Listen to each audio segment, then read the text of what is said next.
ভাবুন তো, একদিন সকালে ঘুম থেকে উঠে দেখলেন আপনার বিছানার পাশে একজন সুন্দরী মেয়ে বসে আছে। সে নিজেকে আপনার স্ত্রী বলে দাবি করছে, অথচ আপনি তাকে আগে কখনো দেখেননি। আরও অবাক করার বিষয় হলো, সে বলছে সে বর্তমান থেকে নয়, বরং ভবিষ্যৎ থেকে এসেছে। শুধু তাই নয়, সে আপনার সম্পর্কে সবকিছুই জানে। যদি সত্যি সে ভবিষ্যৎ থেকে এসে থাকে, তাহলে প্রশ্ন হলো, কেন সে ফিরে এলো ভবিষ্যৎ থেকে? আজ আমরা এমনই এক অসাধারণ টাইম ট্রাভেল মুভি নিয়ে বলবো, সোরে a wife from the future. এই মুভির গল্পটাও ঠিক এমনই। তো বন্ধুরা, কেন 10 বছর ভবিষ্যৎ থেকে ফিরে এসেছিল তার স্ত্রী? এটা কি শুধুই ভালোবাসার টান, নাকি এর পেছনে লুকিয়ে আছে অন্য কোনো রহস্য? চলুন আজ শুনে আসি সেই গল্পটাই। জোনাথন একজন ফটোগ্রাফার। তার স্বপ্ন একদিন সে একজন বিখ্যাত ফটোগ্রাফার হবে। ফটোগ্রাফির কাজেই সে পৃথিবীর বিভিন্ন প্রান্তে ঘুরে বেড়ায়। তার সবচেয়ে বড় ইচ্ছা একদিন নিজের একটি সোলো ফটোগ্রাফি এক্সিবিশন করবে। সেই লক্ষ্যে দীর্ঘদিন ধরে নিরলস চেষ্টা করে যাচ্ছে সে। জোনাথনের এসব কাজে তাকে সাহায্য করে কার্লো। বলা যায় কার্লোই তার একমাত্র বন্ধু। সে একটি নাট্য থিয়েটারে কাজ করে, পাশাপাশি জোনাথনের বিভিন্ন কাজেও সবসময় সাহায্য করে। জোনাথন নিজের পরিবার থেকে দূরে ক্রোয়েশিয়ায় একাই থাকে, যদিও সে মূলত ইন্দোনেশিয়ান। তার জীবনযাপন বেশ খাপছাড়া।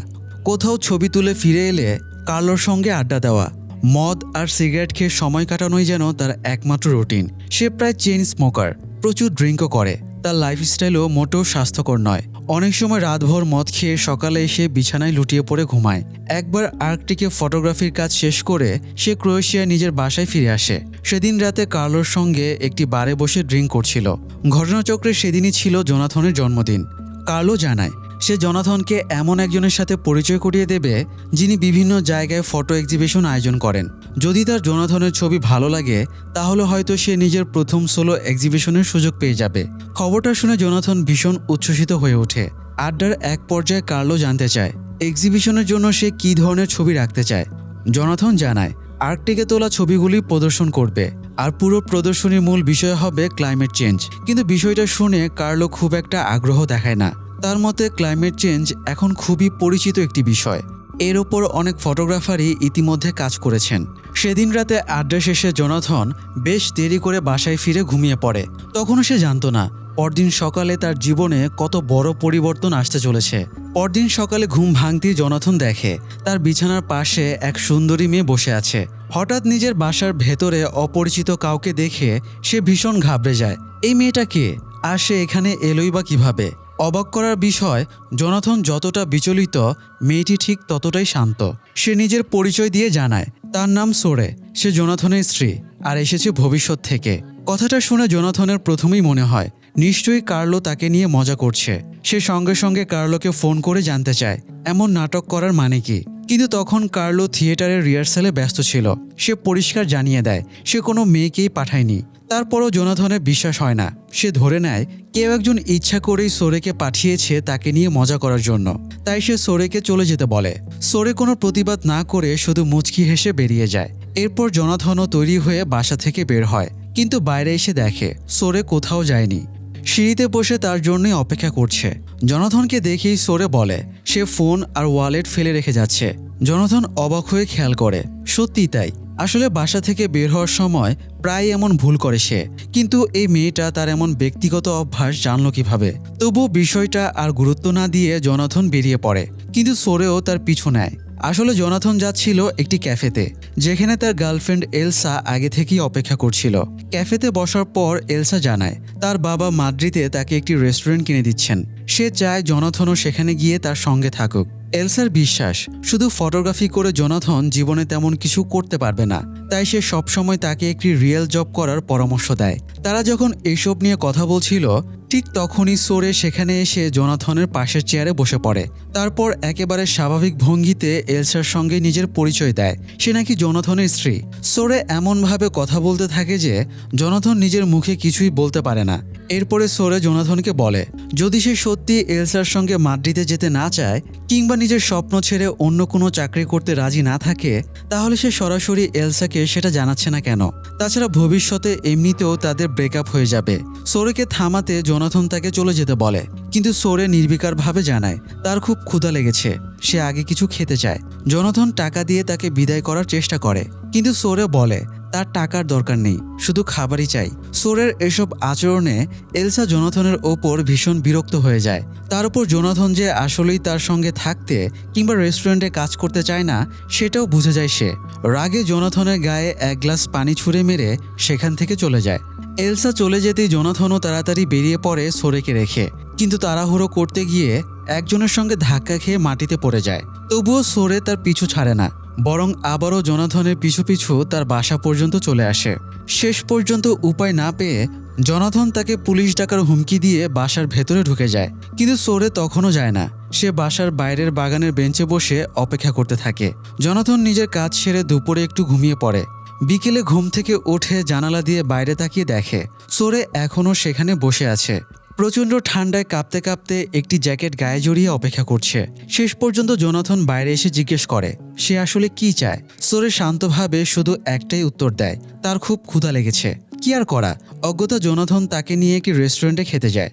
খাওয়ার সময় সোরে প্রমাণ করার চেষ্টা করে যে সে সত্যি জোনাথনের ভবিষ্যৎ স্ত্রী। সে জোনাথনকে বলে নিজের সম্পর্কে যে কোনো প্রশ্ন করতে। জোনাথন তখন নিজের জীবন, পরিবার আর ব্যক্তিগত বিষয় নিয়ে একের পর এক প্রশ্ন করতে থাকে, আর সোরের প্রতিটি প্রশ্নেরই নিখুঁত উত্তর দেয়। শুধু তাই নয়, সে এমন অনেক কথাও বলে যেগুলো জোনাথন আজ পর্যন্ত কাউকেই বলেনি।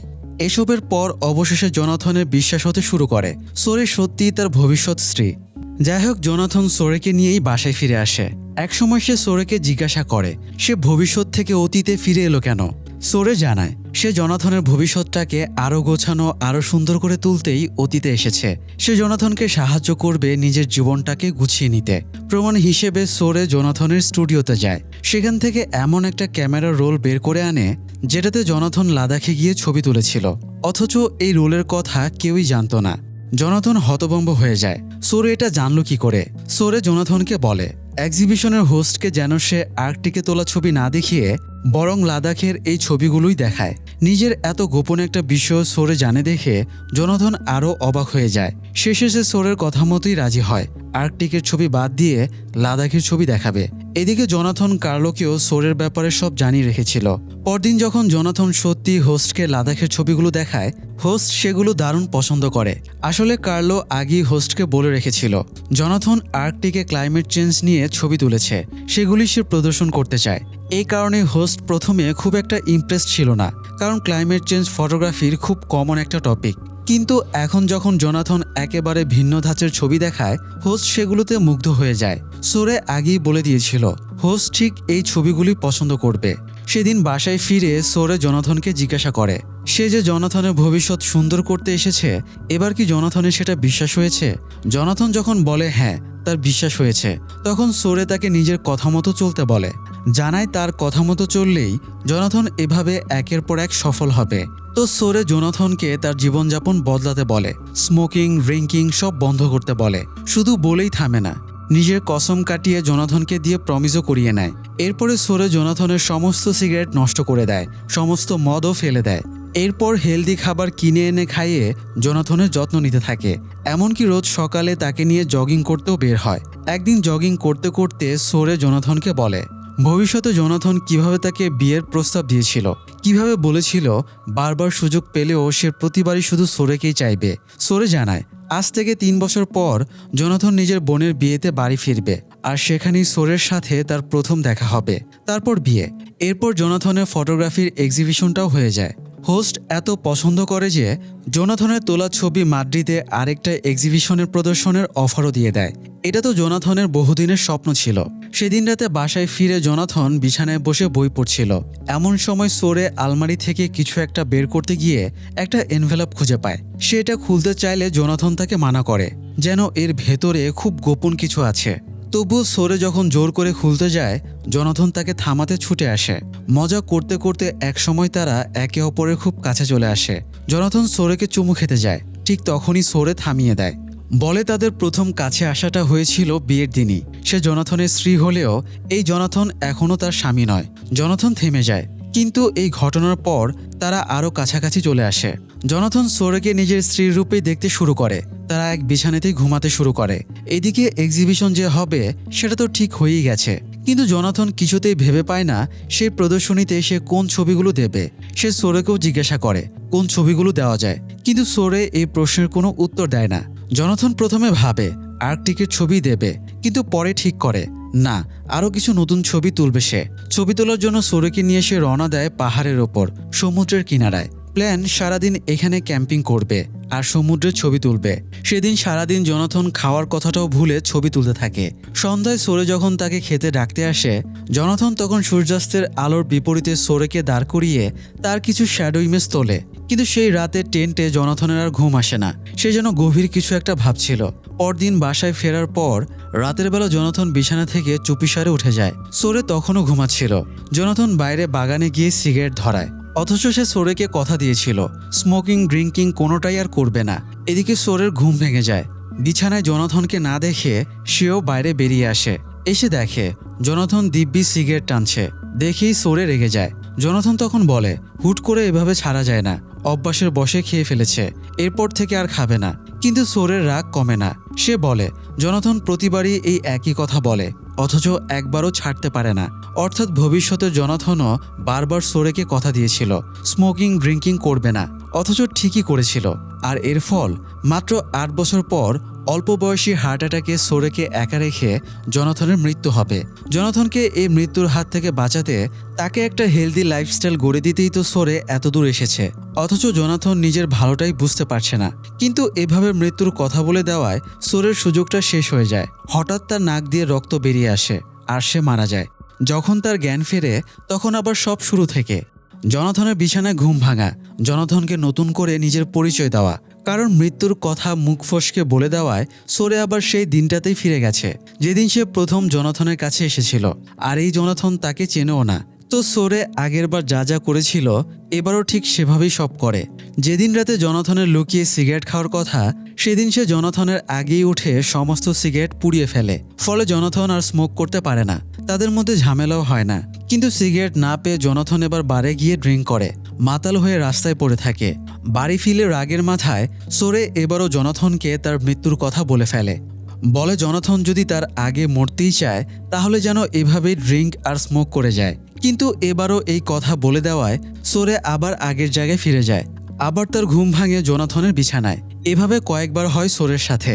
প্রতিবারই সে ফিরে এসে আগের ভুলগুলো শুধরে নতুন করে জনাথনকে বোঝানোর চেষ্টা করে, কিন্তু প্রতিবারই জনাথন স্মোক বা ড্রিঙ্ক করে ফেলে, প্রমিস রাখতে পারে না। আর রাগের মাথায় সোরে ঘুরে ফিরে সেই সত্যি কথাটাই বলে ফেলে। তারপর তাকে আবার সবকিছু নতুন করে শুরু করতে হয়। এভাবে বারবার হওয়ার পর একসময় সোরের ধৈর্যের বাঁধ ভেঙে যায়। সে হাল ছেড়ে দেয়, ধরেই নেয় জনাথন কোনোদিন বদলাবে না। তাই এবার জনাথনের পাশে ঘুম ভাঙলে জনাথন জেগে ওঠার আগেই সোরে চুপচাপ বেরিয়ে যায় বাসা থেকে। জনাথন জানতেও পারে না তার পাশে তার ভবিষ্যৎ স্ত্রী শুয়েছিল। আসলে টাইম ট্রাভেলের একটা অলিখিত নিয়ম আছে, ভবিষ্যৎ থেকে এসে কেউ কাউকে তার মৃত্যুর কথা জানাতে পারে না। আর এই কারণেই সোরে বারবার আগের জায়গায় ফিরে যাচ্ছিল। সে যেন একটা লুপে আটকে গিয়েছিল। সোরে চেয়েছিল জনাথনকে এমনভাবে গড়ে তুলতে যাতে সোরে পাশে না থাকলেও জনাথন নিজে থেকেই হেলদি লাইফ মেনটেন করতে পারে, তার ভবিষ্যৎটা সুন্দর হয়। কিন্তু বারবার ব্যর্থ হয়ে এবার সে সব আশা ছেড়ে দিয়েছে। তো কি আর করার। এবার ফিরে এসে যখন সে জনাথনের সামনে দেখাই দিল না, চুপচাপ বেরিয়ে গেল, তখন এবার সে বাঁচবে কোথায়, খাবেই বা কি? এই কারণেই সোরে বিভিন্ন দোকানে কাজ খুঁজতে থাকে যাতে অন্তত খেয়ে পড়ে বেঁচে থাকা যায়। কিন্তু কোথাও তার কাজ জুটছিল না। শেষে একটা দোকানে কাজ নিতে গিয়ে সোরে যখন জানায় সে একজন ফ্যাশন ডিজাইনার, তখন সেই দোকানের মেয়েটা বলে তার এখানে কোনো কাজ নেই, তবে শহরের দিকে তার বন্ধুর একটা ব্রাইডাল শপ আছে যে কিনা এখন ফ্যাশন ডিজাইনিংয়ের একজন ইন্টার্ন খুঁজছে। সোরে চাইলে সে তাকে সেখানে নিয়ে যেতে পারে। তো মেয়েটা সোরেকে নিয়ে সে ব্রাইডাল শপে যায়। শপের মালিক আর ডিজাইনার হচ্ছে মার্কো নামের এক লোক। মেয়েটা সোরেকে শপের ভেতরে রেখে মার্কোকে ডাকতে যায়। তখন শপে একটা মেয়ে আর তার মা কাস্টমার হয়ে এসেছিল। মেয়েটার নিজের ব্রাইডাল ড্রেসটা পছন্দ হচ্ছিল না, যেটা সে অর্ডার দিয়ে বানিয়েছে। মেয়েটার মা সোরেকে দোকানের কর্মী ভেবে ডেকে ব্যাপারটা জানায়। সোরে তখন মেয়েটাকে বলে হিলের সাথে পরলেই ড্রেসটা দারুণ মানাবে। এরপর কথার ছলে সে মেয়েটা আর তার মাকে ব্রাইডাল ড্রেসটা নেওয়ার জন্য রাজি করিয়ে ফেলে। দূর থেকে পুরো ব্যাপারটা লক্ষ্য করছিল মার্কো। সোরেকে তার পছন্দ হয়ে যায় আর সে তাকে নিজের শপে ইন্টার্ন হিসেবে কাজে রেখে দেয়। সোরের কাছে তখন পরনের জামাটা ছাড়া আর কিছুই ছিল না। সে জানায় সে একটা ছেলের সাথে পালিয়ে এসেছিল, কিন্তু ছেলেটা তাকে ধোঁকা দিয়েছে, তাই তার কাছে আজ কিছুই নেই। মার্কো নিজের বাসাতে একটা রুম দেয় সোরেকে থাকার জন্য। ডিল হয় সোরের প্রতি মাসের বেতন থেকে বাসা ভাড়া কেটে নেওয়া হবে। সোরে এখানেই থাকতে শুরু করে, মার্কোর শপে কাজ করে। জনাথনের আশেপাশেও আর ঘেঁষে আসে। তবু মাঝে মাঝে তার বুকটা হাহাকার হয়ে ওঠে এই ভেবে যে কাজটা করতে সে এত দূর এসেছিল সেটাই আর করা হলো না। তো যাই হোক, এভাবেই দিন কাটছিল সোরের। তাকে সবসময় মনমরা হয়ে থাকতে দেখে একদিন মার্কো তাকে বলে, এভাবে মন খারাপ করে থেকো না, কারণ মানুষ জীবনে তিনটা জিনিস কখনোই বদলাতে পারে না: অতীত, দুঃখ আর মৃত্যু। এরপর একদিন শপে কাজ করছিল সোরে। এমন সময় এলসা আর জনাথন নিজেদের বিয়ের পোশাক অর্ডার করতে সেখানে আসে। তাদের ব্রেকআপ যে এখনো হয়নি এটা দেখে সোরে অবাক হয়ে যায়। আর জনাথন, সে তো সোরেকে চিনতেই পারে না। সোরে নিজ হাতে জনাথনের বিয়ের পোশাকের মাপ নেয়। ভেতরে ভেতরে এত কষ্ট হচ্ছিল যে একসময় সে ওয়াশরুমে গিয়ে খানিকক্ষণ কেঁদেও নেয়। কিন্তু বেরিয়ে এসে দেখে এলসা আর জনাথনের মধ্যে তুমুল ঝগড়া লেগে গেছে।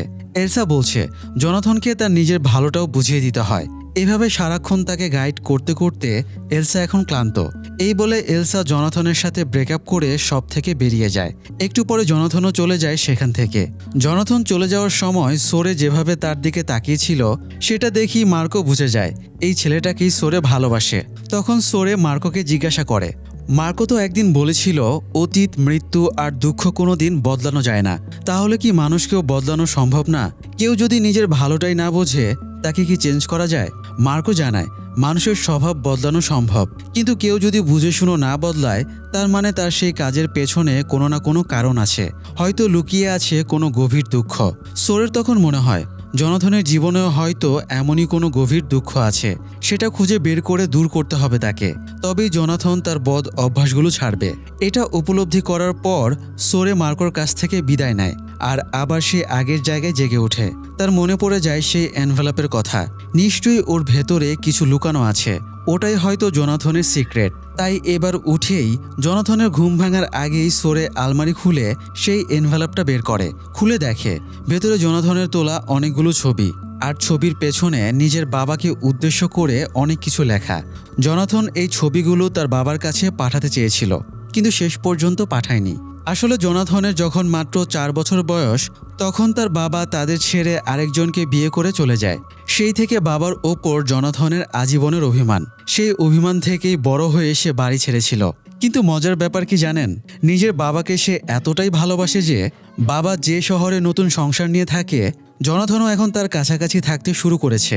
এটাই জনাথনের জীবনে সে লুকানো সত্যি। সে আজও বাবাকে ভালোবাসে, কিন্তু অভিমানের দেয়াল ভেঙে কোনোদিন দেখা করে না। সোরে জনাথনের দুঃখের জায়গাটা ধরে ফেলে।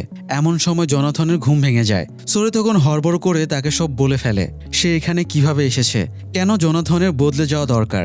সে যে সত্যি তার ভবিষ্যৎ স্ত্রী সেটা বোঝাতে জনাথনের সম্পর্কে অনেক গোপন কথাও বলে ফেলে।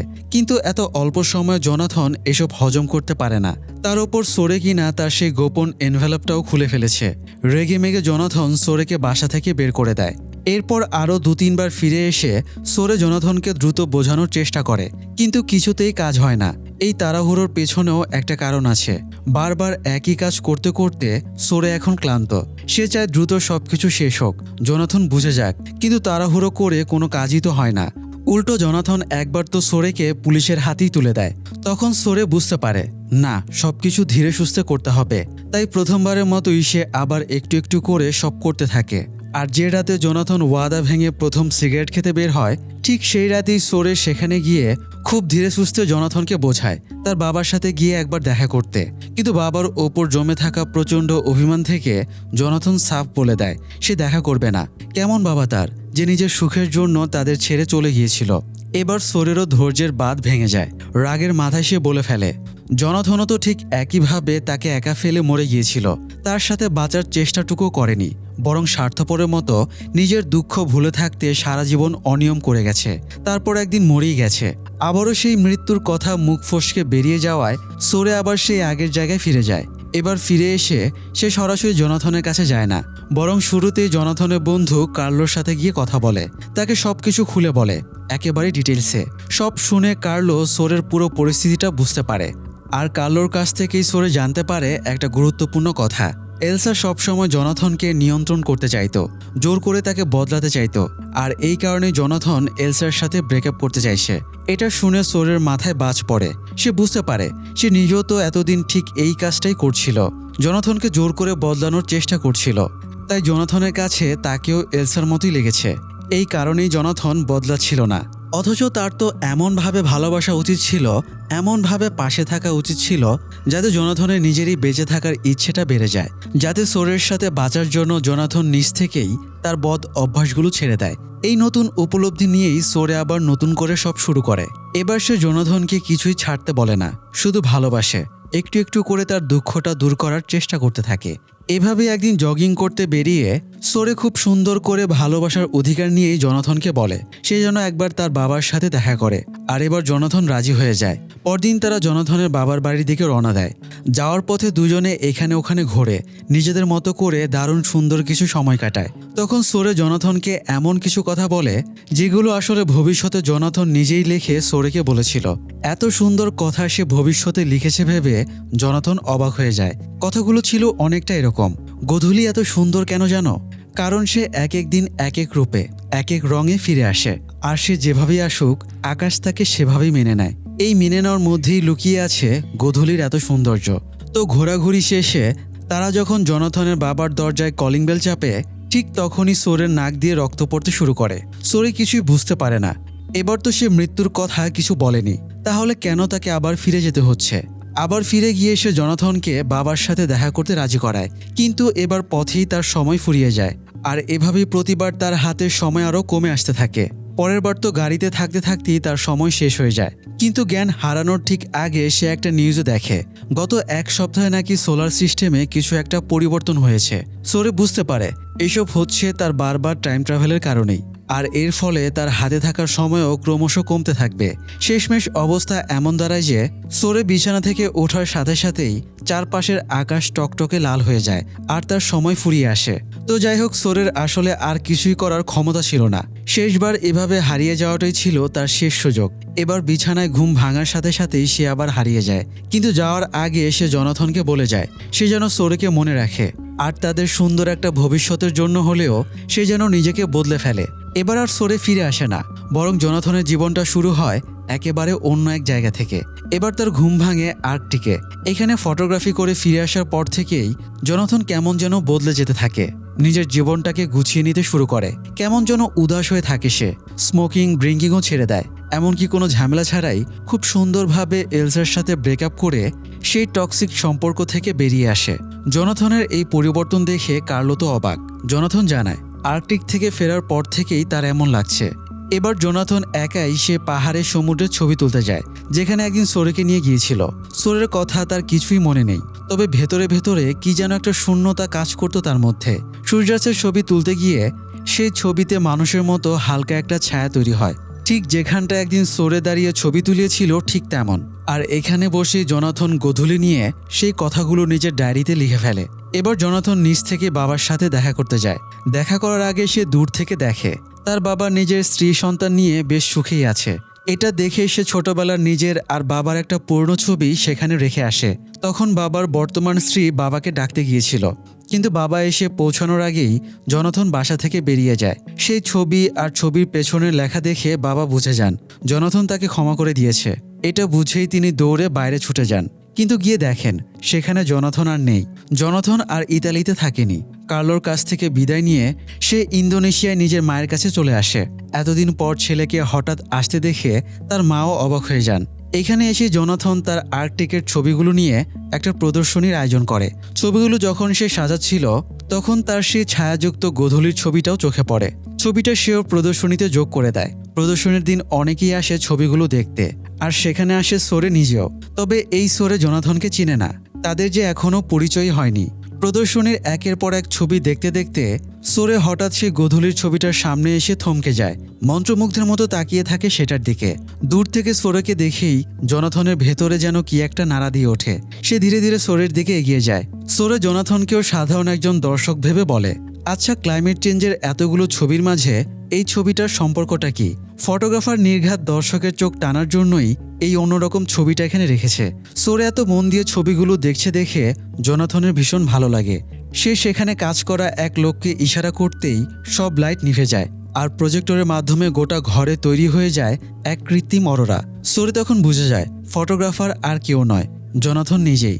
জোনাথন সোরেকে বলে, ক্লাইমেট চেঞ্জকে থিম করে ছবি তোলা হয় মানুষকে সচেতন করার জন্য, কিন্তু শুধু ভয় দেখিয়ে কি আর সব হয়?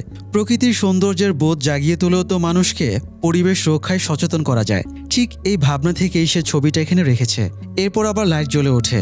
জোনাথনের এই চিন্তাভাবনাটা সোরের দারুণ মনে ধরে। তারা দুজনে একে অপরের সাথে পরিচিত হয়, কিন্তু যেই না তারা হাত মেলায় অমনি এতদিন ধরে ঘটে যাওয়া সবকিছু দুজনেরই একসাথে মনে পড়ে যায়। প্রতিবার হারিয়ে যাওয়ার আগে সোরে জোনাথনকে বলেছিল সে যেন সোরেকে ভুলে না যায়। হয়তো সেই কারণেই আজ তাদের সবকিছু মনে আছে।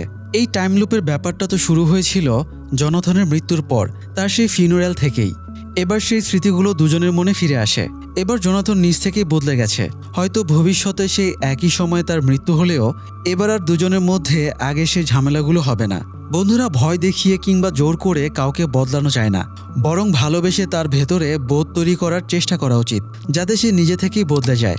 এতে সম্পর্কটাও সুন্দর থাকে। আজ এ পর্যন্তই, দেখা হবে পরের আয়োজনে। ধন্যবাদ।